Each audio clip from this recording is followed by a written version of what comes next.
Hi everyone! So I finally bought silver clay, actual silver clay, to make silver rings. I bought this kit off of Etsy and it comes with all the tools and the clay that you need to make silver rings.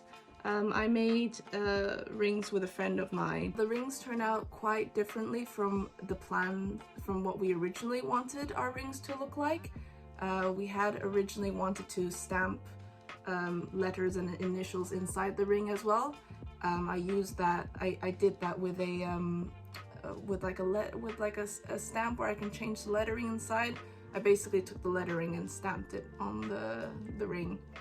But like I said, it turned out quite differently from what we had originally planned, and that is mainly because we found that the torching was the hardest part of the process. You really have to be careful not to melt the clay too much. There's a video that I watched on YouTube as well about firing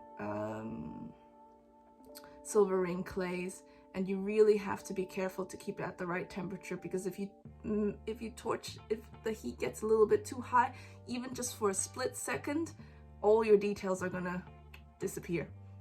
My friend's ring, he actually wanted one that was adjustable, so he did sort of a swirly design, and the idea was that he could tighten it after it has been fired, and it is quite flexible. It is a sterling silver, so it is still quite bendable, and it would have worked, but the heat at one point got a bit too hot and it actually melted the ring together, so he lost that space that would have allowed him to amend the size of the ring.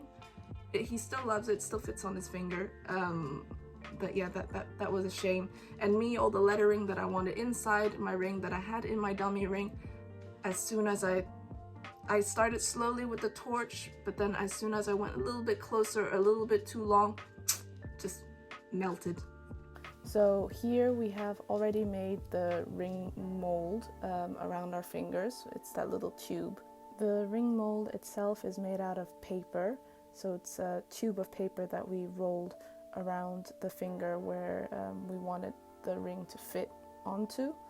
And the basic idea is that we get the clay, the silver clay, around that mold so that when it does dry, it retains its shape for firing.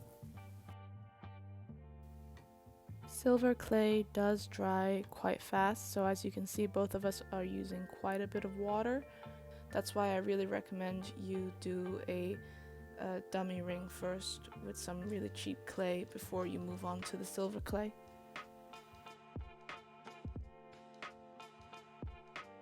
But all in all, we are very happy with the way the rings turned out, and I will definitely be using silver clay again.